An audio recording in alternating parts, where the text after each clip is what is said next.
महात्म्य अध्याय 4। ईश्वर बोले, हे सनत कुमार, अब मैं धारण पारण व्रत का वर्णन करूँगा। प्रतिपदा के दिन से आरंभ करके सर्वप्रथम पुण्याह वाचन कराना चाहिए।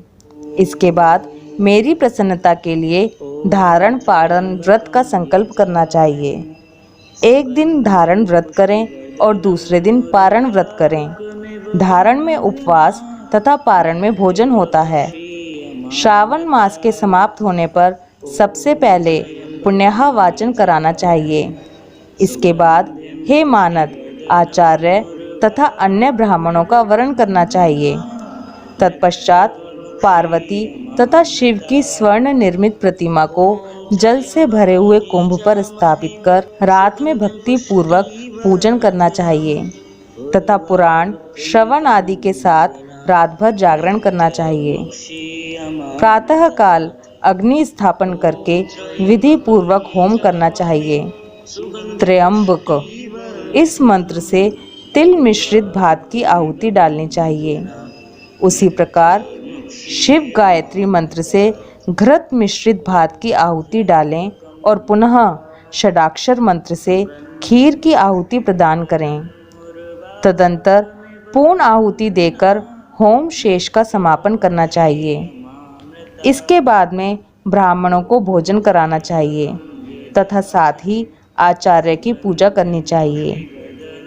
हे महाभाग, इस प्रकार से उद्यापन संपन्न करके मनुष्य ब्रह्म हत्या आदि पातकों से मुक्त हो जाता है। इसमें कोई संदेह नहीं है। अतएव इस महाव्रत को अवश्य कराना चाहिए। हे मुने, अब श्रावण मास में उपवास की विधि को आदर पूर्वक सुनिए। प्रतिपदा के दिन प्रातः काल इस व्रत का संकल्प करें। स्त्री हो या पुरुष, मन तथा इंद्रियों को नियंत्रित करके इस व्रत को करें। अमावस्या तिथि को लोक का कल्याण करने वाले वृषध्वज शंकर की अर्चना पूजा षोडश उपचारों से करें। तदंतर अपनी सामर्थ्य के अनुसार वस्त्र तथा अलंकार आदि से ब्राह्मणों का पूजन करें। उन्हें भोजन कराएं तथा प्रणाम करके विदा करें। इस प्रकार से किया गया मास उपवास व्रत मेरी प्रसन्नता कराने वाला होता है। हे सनत कुमार, मनुष्यों को सभी सिद्धियां प्रदान करने वाले लक्ष्य संख्या परिमित रुद्रव्रती व्रत के विधान को सावधान होकर सुनिए। अत्यंत आदर पूर्वक कपास के 11 तंतुओं से बत्तियां बनानी चाहिए। वे रुद्रवर्ती नाम वाली बत्तियां मुझे प्रसन्न करने वाली हैं। मैं श्रावण मास में भक्ति पूर्वक दीवान के देव गौरीपति महादेव का इन 1 लक्ष संख्या वाली बत्तियों से निराजन करूंगा। इस प्रकार श्रावण मास के प्रथम दिन विधि पूर्वक संकल्प करके महीने भर प्रतिदिन शिवजी का पूजन कर 1000 बत्तियों से निराजन करें और अंतिम दिन 71,000 बत्तियों से निराजन करें अथवा प्रतिदिन 3000 बत्तियां आदर पूर्वक अर्पण करें और अंतिम दिन 13,000 बत्तियां समर्पित करें, या एक ही दिन सभी 1 लाख बत्तियों को मेरे समक्ष जलाएं।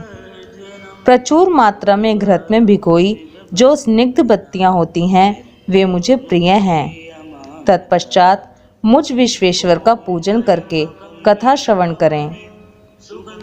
सनत कुमार बोले, हे देव, हे महादेव, हे जगन्नाथ, हे जगत आनंद कारक, कृपा करके आप मुझे इस व्रत का प्रभाव बताएं।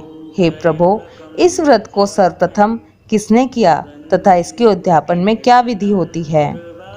ईश्वर बोले, हे ब्रह्मपुत्र, व्रतों में उत्तम इस रुद्रवर्ती व्रत के विषय में सावधान होकर सुनिए।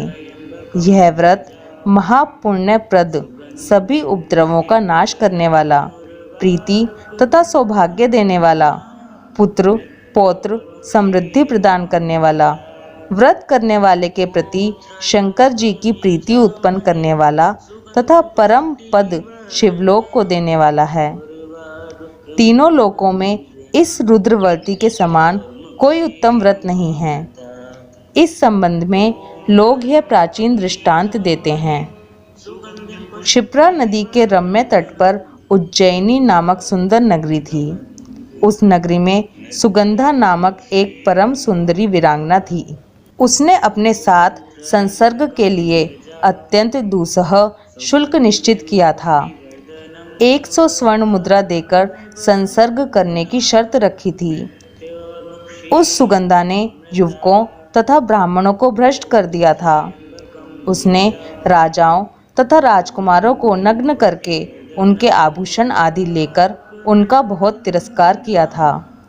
इस प्रकार उस सुगंधा ने बहुत लोगों को लूटा था। उसके शरीर की सुगंध से कोस भर का स्थान सुगंधित रहता था। वह पृथ्वी तल पर रूप, लावण्य और कांति की मानो निवास स्थली थी। वह 6 रागों और 36 रागिनियों के गायन में तथा उनके अन्य बहुत से भेदों की भी गान क्रिया में अत्यंत कुशल थी। वह नृत्य में रंभा आदि देवांगनाओं को भी तिरस्कृत कर देती थी और अपने एक एक पग पर अपनी गति से हाथियों तथा हंसों का उपहास करती थी। किसी दिन वह सुगंधा कटाक्षों तथा बहु चालन के द्वारा काम बाणों को छोड़ती हुई क्रीड़ा करने के विचार से क्षिप्रा नदी के तट पर गई। उसने ऋषियों के द्वारा सेवित मनोरम नदी को देखा। वहाँ कई विप्र ध्यान में लगे हुए थे तथा कई जप में लीन थे। कई शिवार्चन में रत थे तथा कई विष्णु के पूजन में तल्लीन थे। हे महामुने, उसने इन ऋषियों के बीच विराजमान मुनि वशिष्ठ को देखा। उनके दर्शन के प्रभाव से उसकी बुद्धि धर्म में प्रवृत्त हो गई। जीवन तथा विशेष रूप से विषयों से उसकी विरक्ति हो गई। वह अपना सिर झुकाकर बार बार मुनि को प्रणाम करके अपने पांव की निवृत्ति के लिए मुनि श्रेष्ठ वशिष्ठ जी से कहने लगी। सुगंधा बोली, हे अनाथनाथ, हे विपेंद्र, हे सर्व विद्या विशारद, हे योगीश, मैंने बहुत से पाप किए हैं। अतः हे प्रभो, उन समस्त पापों के नाश के लिए मुझे उपाय बताइए। ईश्वर बोले, हे सनत कुमार, उस सुगंधा के इस प्रकार कहने पर वे दीन वत्सल मुनि वशिष्ठ अपनी ज्ञान दृष्टि से उसके कर्मों को जानकर आदरपूर्वक कहने लगे। वशिष्ठ बोले, तुम सावधान होकर सुनो। जिस पुण्य से तुम्हारे पाप का पूर्ण रूप से नाश हो जाएगा, वह सब मैं तुमसे अब कहता हूँ। हे भद्रे, तीनों लोकों में विख्यात वाराणसी में जाओ। वहाँ जाकर तीनों लोकों में दुर्लभ, महान पुण्य देने वाले तथा शिव के लिए अत्यंत प्रीतिकर रुद्रवर्ती नामक व्रत को उस क्षेत्र में करो। हे भद्रे, इस व्रत को करके तुम परम गति प्राप्त करोगी। ईश्वर बोले, तब उसने अपना धन लेकर सेवक तथा मित्र सहित काशी में जाकर वशिष्ठ के द्वारा बताए गए विधान के अनुसार व्रत किया। इस प्रकार उस व्रत के प्रभाव से वह सशरीर उस शिवलिंग में विलीन हो गई। हे सनत कुमार, इस प्रकार जो स्त्री इस परम दुर्लभ व्रत को करती है, वह जिस जिस अभिष्ट पदार्थ की इच्छा करती है, उसे निसंदेह प्राप्त करती है। हे सुव्रत, अब आप माणिक्यवर्तियों का महात्म्य सुनिए। हे विपेंद्र, उन माणिक्यवर्तियों के व्रत से स्त्री मेरे अर्ध आसन की अधिकारिणी हो जाती है और महाप्रलय पर्यंत वह मेरे लिए प्रिय रहती है। अब मैं इस व्रत की संपूर्णता के लिए उद्यापन का विधान बताऊंगा। चांदी की बनी हुई नंदीश्वर की मूर्ति पर आसीन सुवर्ण में भगवान शिव की पार्वती सहित प्रतिमा को कलश पर स्थापित करना चाहिए और विधि के साथ पूजन करके रात्रि में जागरण करना चाहिए।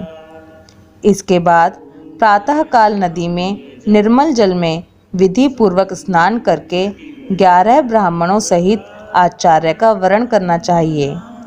तत्पश्चात रुद्र सूक्त से या गायत्री से या मूल मंत्र से घृत, खीर तथा बिल्व पत्रों का होम करना चाहिए। इसके बाद पूर्ण आहुति होम करके आचार्य आदि की विधिवत पूजा करनी चाहिए। तथा स्पत्निक 11 उत्तम विप्रों को भोजन कराना चाहिए। हे सनत कुमार, जो स्त्री इस प्रकार से व्रत करती है वह समस्त पापों से मुक्त हो जाती है। तत्पश्चात विधान पूर्वक कथा सुनकर स्थापित की गई समस्त सामग्री ब्राह्मण को दे देनी चाहिए। इससे निश्चित रूप से 1000 अश्वमेध यज्ञों का फल प्राप्त होता है। इस प्रकार श्री स्कंद पुराण के अंतर्गत ईश्वर सनत कुमार संवाद में श्रावण मास महात्म्य का 4था अध्याय पूर्ण हुआ। हर हर महादेव।